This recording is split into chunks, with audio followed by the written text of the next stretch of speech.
욥기 32장 15절부터 17절까지 말씀을 우리 같이 한 목소리로 읽습니다. 15절부터 먼저 같이 읽습니다. 15절입니다. 그들이 놀라서 다시 대답하지 못하리 할 말이 없음이었더라.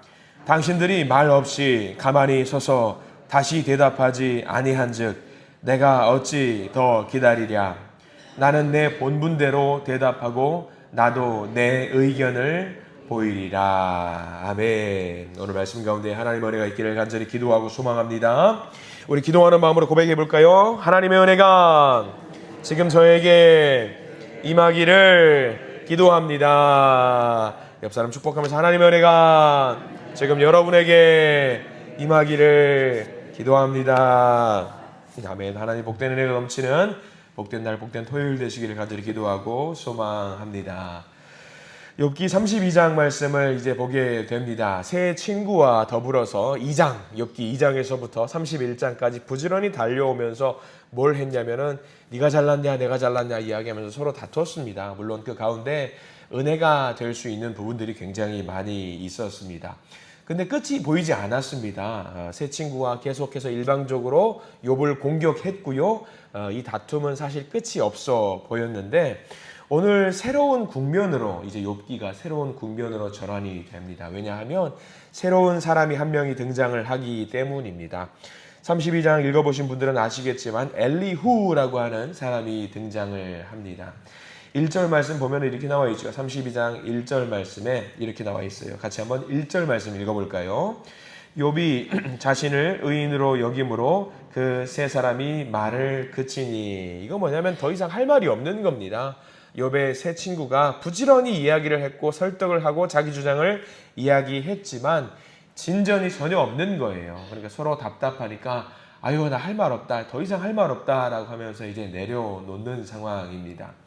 그래서 이 세 사람이 더 이상 할 말이 없다라고 하니까 새로운 사람이 등장을 하는 겁니다. 우리가 욥기를 이야기할 때에 욥의 세 친구만 생각을 해서 등장인물, 사람이 4명으로 생각을 하는 경우가 있는데 욥기에서 욥을 만나기 위해서 몇 명의 사람이 왔을까요? 퀴즈를 내보겠습니다. 혹시 아시는 분? 몇 명의 사람이 몇 명의 사람이 욥을 만나기 위해서 왔을까요? 몰라요. 아무도 몰라요. 욥의 세 친구가 부자입니다. 굉장히 돈이 많고 의인이고 재력가입니다. 그리고 오늘 새로운 친구 엘리후 4명이 등장하는데 부자 사람들이 왔을 때에 딱 3명만 4명만 왔을까요? 비서들도 왔을 것이고 뭐 같이 따라온 사람들도 있었겠죠. 그래서 많은 사람들은 퀴즈를 냅니다. 욥기에서 몇 명이 등장합니까? 4명이요? 땡! 3명이요? 땡! 정답은 몰라요입니다. 몰라요. 알 수가 없어요. 네. 힌트입니다. 나중에 성경 퀴즈 대회 할 때 이렇게 나오면은 몰라요! 땡! 몰라요가 정답이에요. 아무튼 오늘 이제 엘리후가 등장을 하는데 조금 다르게 등장을 해요. 왜냐하면 새 친구가 등장을 했을 때는 뭐 이름만 등장했어요. 뭐 빌닷이 등장했네, 소발이 등장하는데 오늘 엘리후가 등장하는 것은 조금 다르게 등장을 하는 게 2절 말씀을 보면은 그가 어떻게 등장을 하는지 나와 있거든요. 2절 말씀 같이 한번 읽어봅니다. 시작. 람 종족 부스 사람 바라겔의 아들 엘리후가 화를 내니 그가 욥에게 화를 내면 욥이 하나님보다 자기가 의롭다 함이요. 특징이 2가지가 있습니다.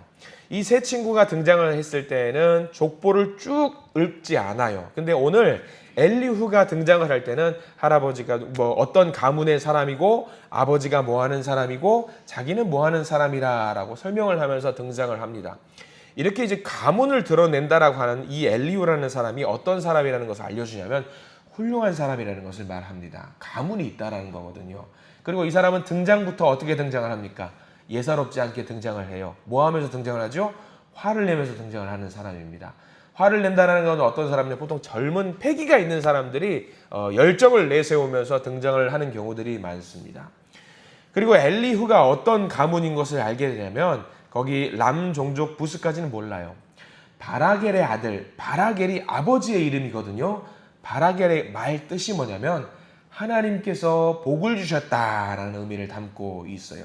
하나님께서 복을 주셨다. 그러면 그 엘리후의 아버지도 뭐 하는 사람이냐면 하나님을 믿는 사람이라는 것을 알 수 있어요. 그 가문이 하나님을 믿는 사람.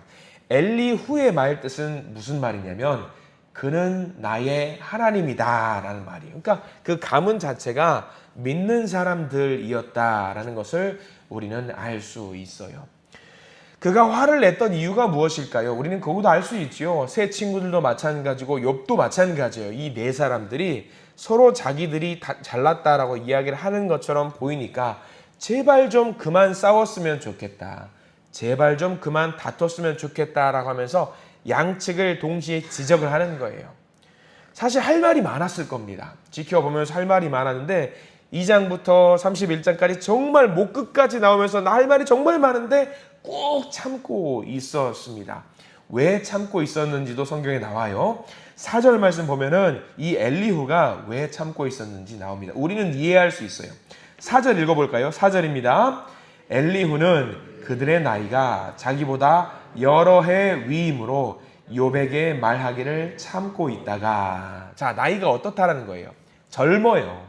상대적으로 젊은 사람이기 때문에 예의 범절에 대한 원칙이 좀 있었어요. 그래서 조심스럽고 끼어들지 않았던 것 같아요. 젊은 사람으로서의 최소한의 주제넘게 끼어들지 않았다라는 거지요. 그런데 이 엘리후가 등장함으로 인해서 욥기의 분위기가 굉장히 많이 바뀝니다. 이 엘리후가 뭘 의미하는지를 우리가 잘 알아야 되는데, 이 엘리후가 의미하는 것은 크게 두 가지입니다. 하나는 교회의 다음 세대를 말하기도 하고요. 또 하나는 교회 공동체의 새 가족을 의미하기도 합니다. 어떤 공동체이든 새로운 생각과 새로운 구성원이 등장함으로 인해서 그 모임이, 그 공동체가 한층 더 발전하는 경우들을 우리는 역사 속에서 종종 보게 됩니다. 그래서 교회가 젊은 세대, 다음 세대를 주의 깊게 봐야 되는 이유가 바로 여기 있어요. 이 다음 세대 사람이 이들이 나누고 있는 대화의 양상, 분위기를 많이 바꿀 수 있기 때문입니다. 교회도 마찬가지예요. 새로운 새 가족이라든가 다음 세대를 통해서 교회가 새로운 방향으로 발전할 수 있을 때가, 그럴 때가 많이 있습니다.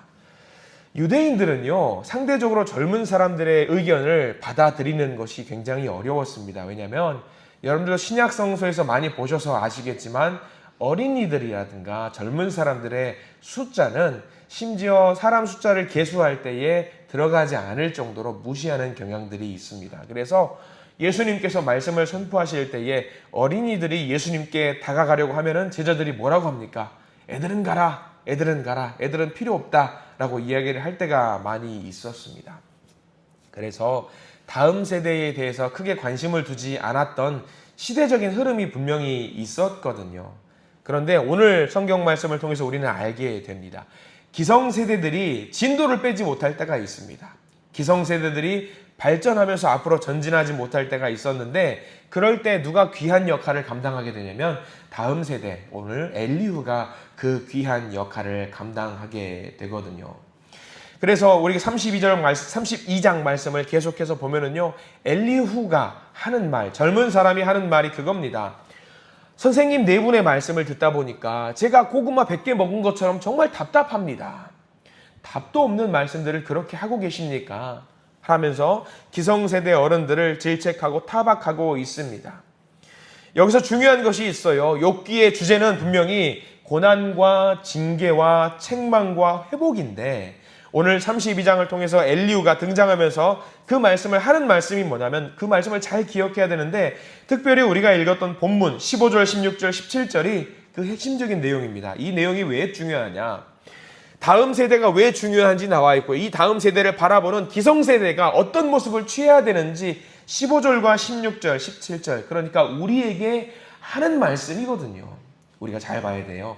15절과 16절, 17절, 다음 세대를 향해 우리에게 주시는 말씀으로 다시 한번 읽었으면 좋겠어요. 15절과 16절, 17절입니다. 다시 읽습니다. 그들이 놀라서 다시 대답하지 못하니 할 말이 없음이었더라. 당신들이 말없이 가만히 서서 다시 대답하지 아니한즉 내가 어찌 더 기다리랴.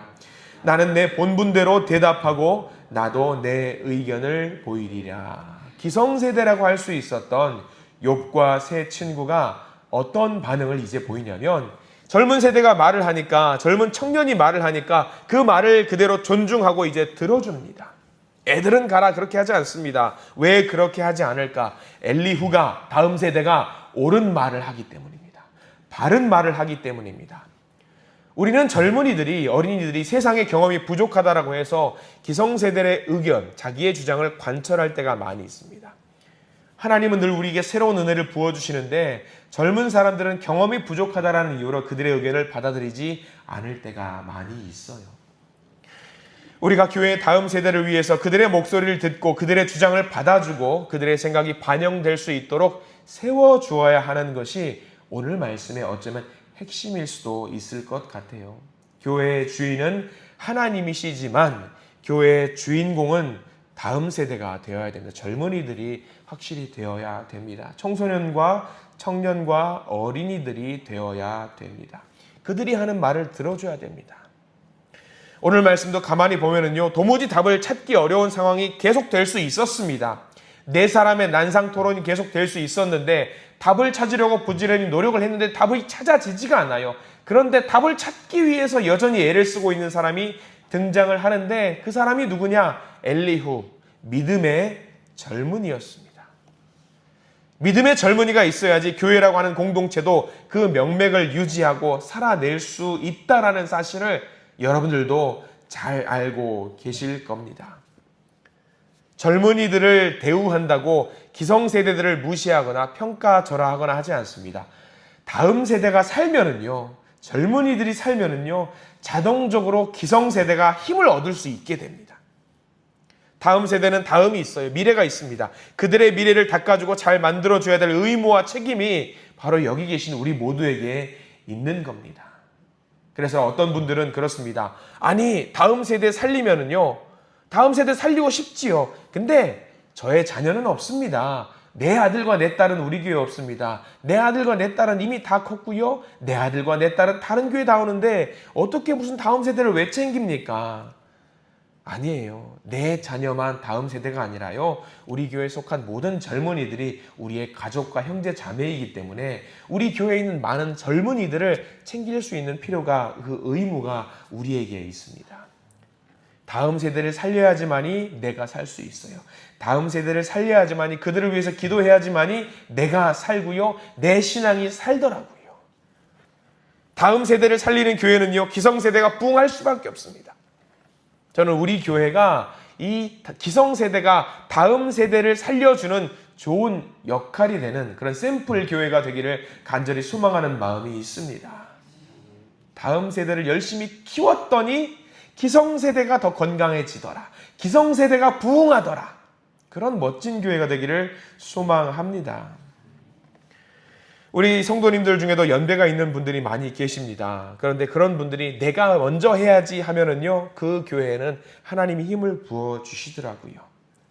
특별히 젊은이들을 위해서 더 섬기고 봉사해 주시면 그 교회는 건강한 교회가 됩니다.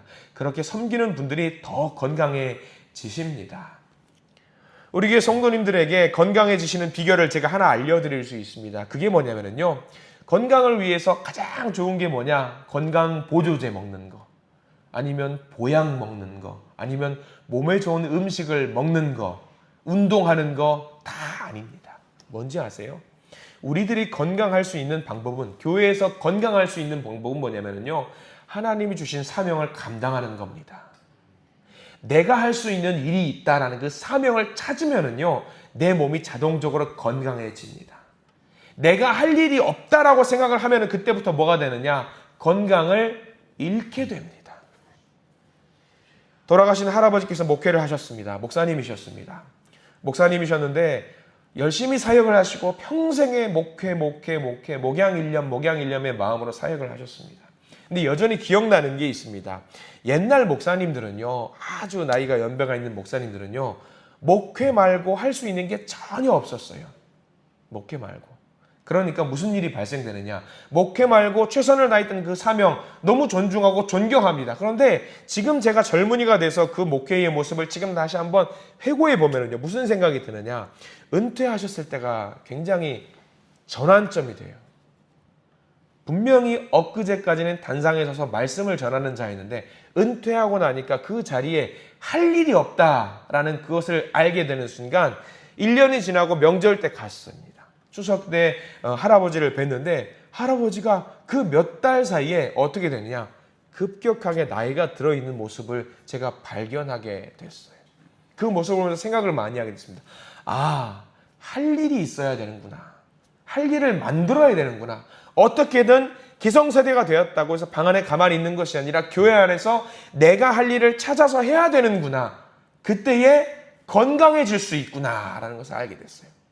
그러니까 저는 우리 교회 성도님들이 내가 좀 나이가 연대가 있으니까 나는 좀 기력이 약하고 힘이 없다라고 젊은 세대들이 일을 할 수 있게 만들어주는 것도 중요하나 내가 할 일을 찾아서 하는 것이 굉장히 중요하다는 것을 알게 됩니다. 우리 그리스도인이 교회에서 존재하는 존재 가치는 뭐냐면요, 딱 하나입니다. 하나님 찬양, 하나님 영광입니다. 그러면 하나님을 찬양하고 하나님의 영광 돌릴 수 있는 그 일을 내가 찾아서 하는 거예요. 뭐가 있겠어요? 교회에 나와서 예배드리고 찬양하고 기도하는 거죠. 이번 한 주간에 우리 교회 성도님들 뭐가 있었습니까? 구국 기도회를 위해서 열심히 한 주간 기도를 해 주셨어요. 저는 그 기도 모임이 얼마나 감사한지 몰라요. 왜냐?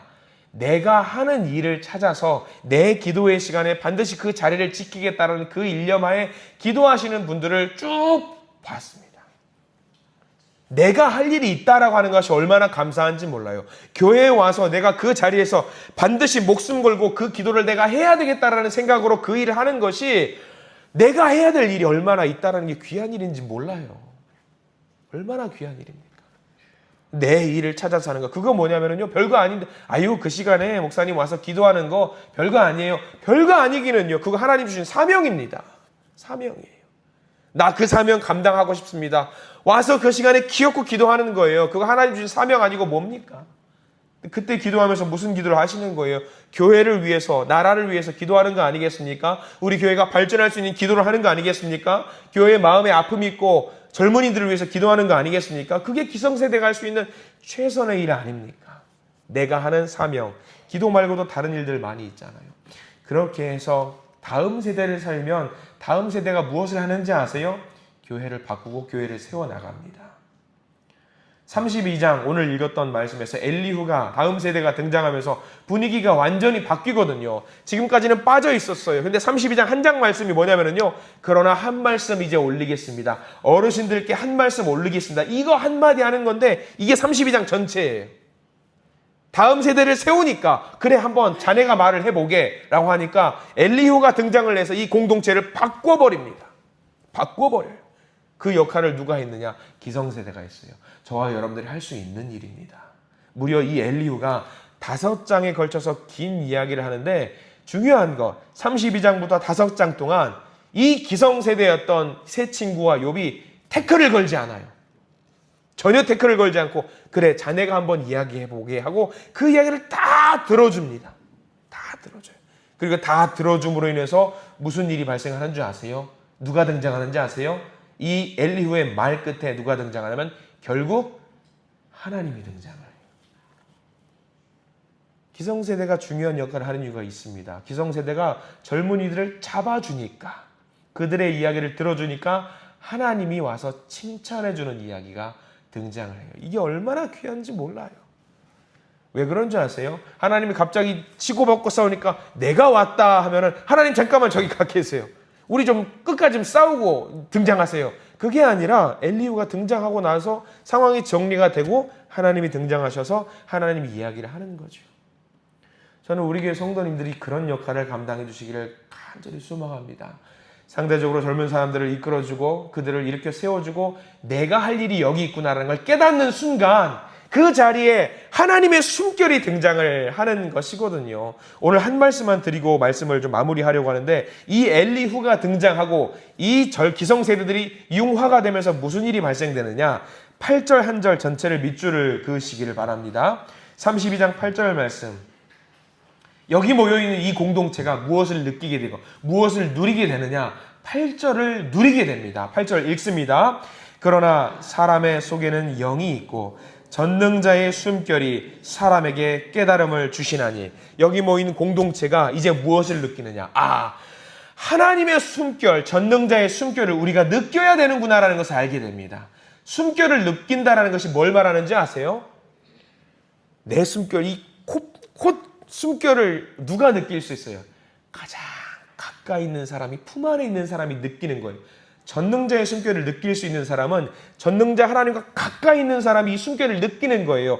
엘리후를 통해서 이 기성세대가 융화가 됨으로 말미암아서 여기 모여있는 이 공동체가 전능자의 숨결을 이제 느끼게 되는 거예요. 저는 우리 교회 모든 성도님들이 전능자 하나님의 숨결을 느낄 수 있는 아주 가까이 있는 하나님과 친한 사람이 되시기를 간절히 소망합니다. 전능자의 숨결 얼마나 포근합니까? 그 숨결을 느낄 수 있는 우리 모든 성도님들이 되시기를 간절히 소망합니다. 그래요. 오늘 이렇게 우리 교회 공동체에 대한 이야기를 잠깐 해봅니다. 앞에서 끌어주고 뒤에서 밀어주고 내 숨결을 느껴보고 같이 이 모임 속에서 하나님의 영과 하나님의 숨결을 느낄 수 있는 아름다운 공동체가 우리 함께 되기를 소망하니 서로 한번 만들어가 봅시다 라고 하는 그 아름다운 믿음의 공동체가 이 자리 가운데서 시작되기를 소망합니다. 그러기 하기 위해서는 우리에게 맡겨주신 그 하늘의 사명이 있다는 것을 깨닫고 남녀노소 할 것 없이 모두가 함께 열심히 달려가는 아름다운 열심이 우리에게 정말 필요합니다. 힘들 때는 내 숨결을 상대방이 느끼게도 좀 해주시고 또 힘들 때는 하나님의 숨결도 한번 느껴보시고 그리고 젊은이들에게는 하나님의 숨결을 느껴보라고 또 권면하고 격려하시고 독려하시는 아름다운 신앙의 공동체, 그래서 노아의 방주와 같은 함께 가는 아름다운 신앙의 공동체가 되기를 간절히 소망합니다. 오늘 하루가 그렇게 주님의 숨결을 느낄 수 있는 복된 하루가 되기를 간절히 소망합니다. 기도하겠습니다. 주님 감사합니다. 오늘 욥기의 새로운 국면이 시작됩니다. 다음 세대 엘리후가 등장을 하고 전체적인 분위기가 바뀝니다. 그동안은 내내 다투고 싸웠던 상황입니다만 하나님께서 인도해 주셔서 그것을 정리하게 만들어 주시고 그 공동체 가운데 하나님의 숨결을 느낄 수 있도록 분위기를 바꾸어 주십니다.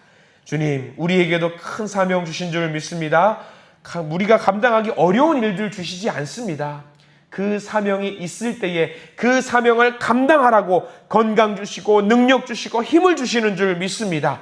우리에게 그 사명을 주시옵소서. 감당할 수 있는 힘과 능력과 여러 가지 여건도 허락해 주시옵소서. 그래서 우리 교회가, 우리 공동체가 하나님 앞에서 칭찬받고 많은 일 감당하는 복된 공동체가 되기를 원하오니 주님, 우리들을 인도하시고 이끌어 주시옵소서. 예수 그리스도 이름으로 간절히 기도드립니다. 아멘.